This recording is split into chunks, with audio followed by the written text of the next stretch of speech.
नमस्कार, बहुत स्वागत है आपका सुपरफास्ट छत्तीसगढ़ में। खबरों के साथ मैं हूं रीनू यादव। शुरुआत करेंगे, सबसे पहले बात करेंगे अयोध्या में रामलला के दर्शन के लिए जाने वाले भक्तों के लिए बड़ी खबर है, जहां हाईकोर्ट ने उस जनहित याचिका को खारिज कर दिया जिसमें रामलला के दर्शन योजना को चुनौती दी गई थी। हाईकोर्ट की चीफ जस्टिस की डिवीजन बेंच ने इसे खारिज कर दिया है। याचिकाकर्ता ने इसे धर्मनिरपेक्षता के सिद्धांत के खिलाफ बताते हुए रोक लगाने की मांग की थी। सरकार की ओर से एडिशनल एजी यशवंत सिंह ठाकुर ने दलील पेश की और कहा कि रामलला दर्शन योजना प्रदेश के सभी वर्गों के लिए है, वह धर्म निरपेक्षता के खिलाफ नहीं है। रामलला के दर्शन के लिए सभी धर्म के लोग जाते हैं। हाईकोर्ट ने सरकार की दलील को स्वीकार करते हुए याचिका खारिज कर दी है।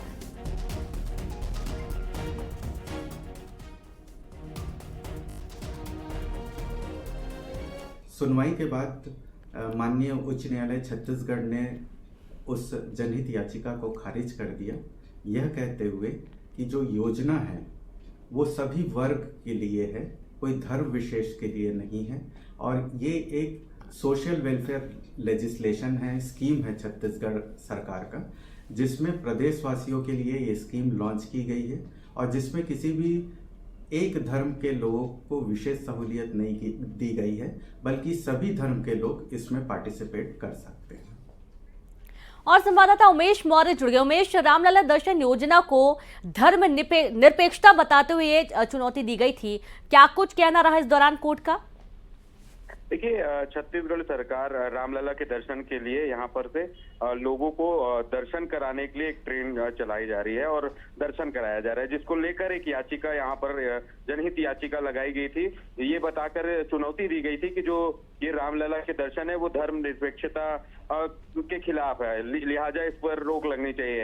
इस पूरे मामले पर आज सुनवाई हुई और सुनवाई के दौरान जो है एडिशनल एसपी जसवंत सिंह ने सरकार की ओर से अपनी दलील पेश की, जिसमें कोर्ट ने कहा कि रामलला दर्शन प्रदेश के सभी वर्गों के लिए है, यह धर्मनिरपेक्ष के खिलाफ नहीं है, बल्कि रामलला के दर्शन के लिए सभी धर्म के लोग जाते हैं। चूंकि एक बड़ा फैसला जो है और चूंकि रामलला के दर्शन को लेकर एक बड़ी याचिका यहाँ पर लगी थी, जिसे हाईकोर्ट ने पूरी तरीके से खारिज कर दिया है। जी, बहुत शुक्रिया आपका उमेश तमाम जानकारी के लिए। तो तमाम जो याचिकाएं लगी थी उसे खारिज कर दिया गया है और ये जो योजना है वो सभी धर्मों के लिए, कोई भी जाकर रामलला के दर्शन कर सकता है। अगली बड़ी खबर का जिक्र, जहां कांग्रेस के प्रत्याशियों के ऐलान में हो रही देरी पर बीजेपी हमलावर है। सीएम विष्णुदेव साय ने बड़ा हमला करते हुए कांग्रेस को डूबती हुई नाव करार दिया है। वहीं कांग्रेस प्रदेश अध्यक्ष ने सीएम के बयान पर पलटवार किया। दीपक बैज ने कांग्रेस को देश की सबसे पुरानी नाव करार दिया और कहा कि कांग्रेस लड़ने वाली पार्टी है।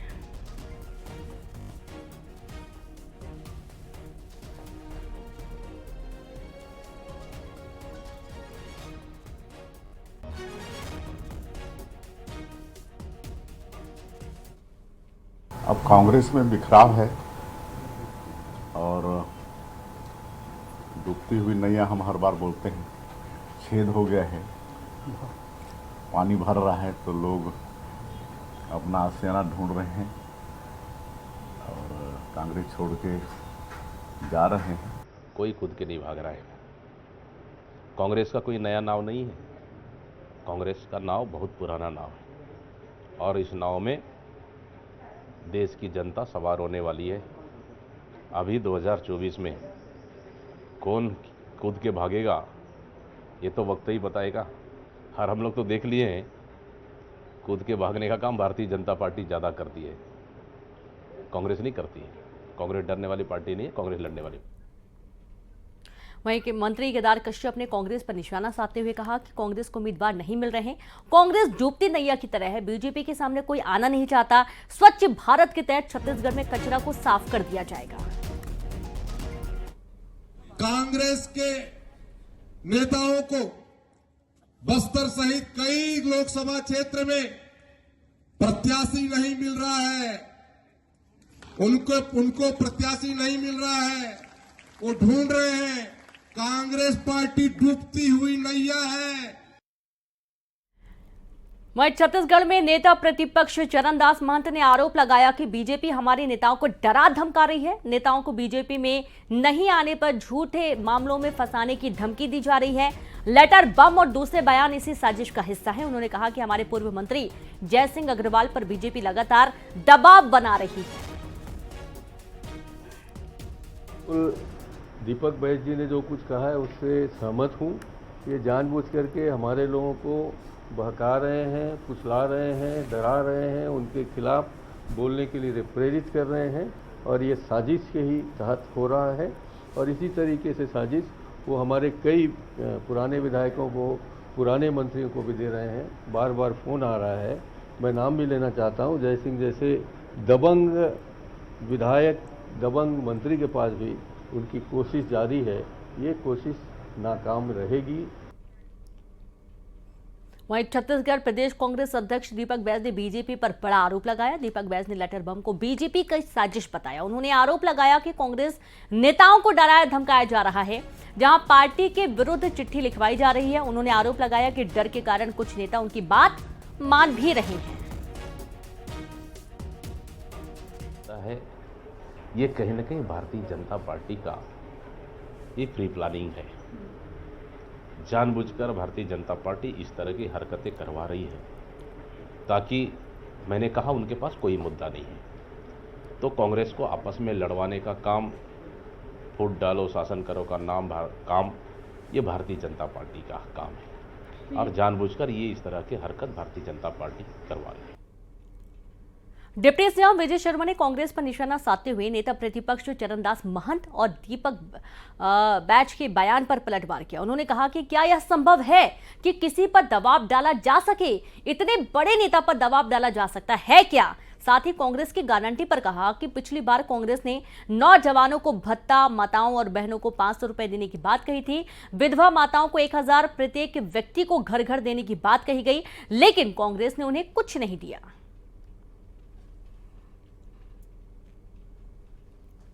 अरे भैया, मैं आपसे कहना चाहता हूं कि पिछली बार इन्होंने कहा कि नौजवानों को सबको भत्ता देंगे, नहीं दिया। इन्होंने कहा कि 500 रुपया प्रत्येक माता बहन को देंगे, हर महीने नहीं दिया। किसी व्यक्ति को किस पार्टी में रहना नहीं रहना यह उनका अपना व्यक्तिगत विचार होता है। भाजपा के पास तो ऐसे ऐसे आवेदन हैं, ऐसे ऐसे प्रस्ताव हैं जिसको कहा जाए तो जाने क्या क्या बातें हो जाएं, लेकिन देखा जाएगा जो व्यक्ति ठीक है, सारे संस्कार ठीक है, सब कुछ ठीक है, उनको प्रवेश किया जाए। क्या दबाव जैसी बातें हैं? राजनांदगांव में भूपेश बघेल का विरोध तेज हो गया है। कांग्रेस नेता सुरेंद्र दास वैष्णव की पीसीसी को चिट्ठी, जहां भूपेश बघेल का टिकट काटने की मांग की गई है। स्थानीय प्रत्याशियों को टिकट देने की वकालत की गई है। सुरेंद्र ने मंच से बघेल को खरी खोटी भी सुनाई थी। बघेल को सुनाई थी खरी खोटी, प्रताड़ित करने का आरोप भी लगाया था। उनका ये कहना था कि जब मुख्यमंत्री थे, जब कार्यकाल था, उस दौरान उनसे बात करना भी मुश्किल था।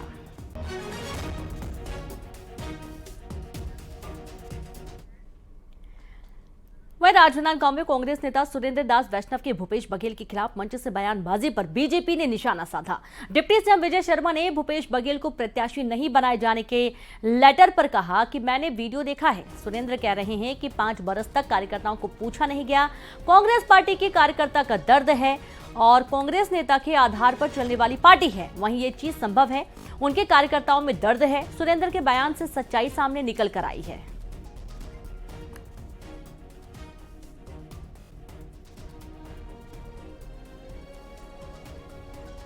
भूपेश बघेल जी ने पाटन की जनता को धोखा देना क्यों शुरू किया? क्यों धोखा दे रहे हैं? क्यों वो दुर्ग छोड़कर भाग रहे हैं? क्यों वो राजनांदगांव गए? क्या कारण है? जो दर्ग वहां के कार्यकर्ताओं का छलता है वो हमने देखा है, परंतु ये उनकी अपनी आंतरिक व्यवस्था है, वो जाने। हम ये जानते हैं कि प्रदेश की जनता नरेंद्र मोदी जी को प्रधानमंत्री बनाना चाहती है और 11 की 11 सीटें भाजपा जीत कर आएगी। वहीं बस्तर में टिकट पर पेंच के बीच कवासी से मिले बैच। कवासी लखमा से मिलने उनके घर पहुंचे दीपक बैच ने मुलाकात को बताया सौजन्य भेंट। बस्तर लोकसभा से टिकट की मांग कर रहे हैं कवासी। तो वहीं बस्तर से अपने बेटे के लिए टिकट मांग रहे हैं कवासी। पीसीसी चीफ दीपक बैच हैं बस्तर से मौजूदा सांसद, जो कि अपनी बेटी के लिए टिकट की मांग कर रहे हैं।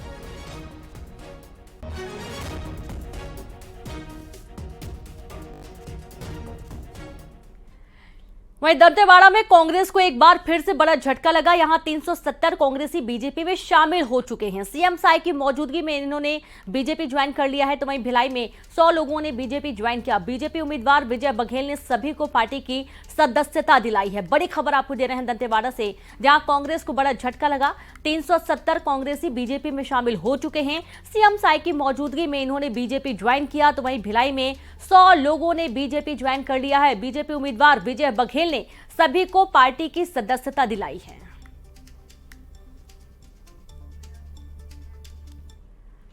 लोकसभा चुनाव को लेकर बीजेपी ने ताकत झोंक दी है। बीजेपी का प्रचार रथ तैयार है। इनको प्रदेश के विभिन्न क्षेत्रों में भेजा जाएगा। इन रथों से केंद्र सरकार की तमाम योजना की जानकारी दी जाएगी और लोगों के बीजेपी का प्रचार किया जाएगा। चुनाव को लेकर भाजपा का प्रचार रथ रवाना होने वाला है। सबसे पहले हम दिखाते हैं ये प्रचार रथ क्या है। सीधे तौर पर देखिए, भाजपा कार्यालय में मौजूद है। प्रचार रथ पूरी तरीके से तैयार है। यहाँ पर बीजेपी के अध्यक्ष हैं, पूजा अर्चना करके इनको रवाना करेंगे। रथ की पूरी तैयारी कर ली गई है। विधानसभा चुनाव में जिस तरीके से कैंपेन चलाया गया था, उससे एडवांस कैंपेन इसमें चलाया गया है। एलईडी है, तमाम तरह के इसमें फीचर्स हैं। हमारे साथ प्रदेश के संयोजक है जो प्रचार रथ की कमान जिनके हाथों में है, वो बताएंगे कि इसमें क्या कुछ खास है। और लगभग अलग अलग फीचर हैं इसमें। माननीय मोदी जी की सरकार की विभिन्न योजनाओं के बारे में उसमें बताया जाएगा। इसमें नमो ऐप भी आप डाउनलोड कर सकते हैं। किसी को अगर सुझाव देना हो तो मैनुअली भी, और मोबाइल नंबर भी यहाँ पर लिखा है 9090902024। उसके माध्यम से भी हम मोदी जी तक कुछ अगर लागू करना चाहते हैं तो उसका भी सुझाव है। और अगर हम किसी को कनेक्ट करना चाहते हैं तो उसकी भी व्यवस्था इसमें आधुनिक तरीके से इसमें व्यवस्था की गई है। तो ये थे बीजेपी के कार्यकर्ता जिन्होंने बताया कि ये सभी विधानसभा लोकसभा स्तर पर ये जाएगी और प्रचार रथ जो है लोगों से कनेक्ट होगी और अभियान लगातार चलेगा। कैमरामैन नवीन के साथ आकाश शुक्ला, न्यूज़ 18 रायपुर, छत्तीसगढ़। वहीं बस्तर संसदीय सीट को लेकर आज से नामांकन की प्रक्रिया शुरू हो गई है। जगदलपुर कलेक्ट्रेट में सुरक्षा की तगड़ी व्यवस्था की गई है। बस्तर लोकसभा सीट में 8 विधानसभाएं आती हैं। मतदान प्रक्रिया के लिए अधिकारियों और कर्मचारियों की ड्यूटी लगाई गई है। 20 मार्च से लेकर 27 मार्च तक नामांकन दाखिल करने का समय है। जिले के 760 मतदान केंद्रों में प्रशासन ने मजबूत सुरक्षा व्यवस्था की है।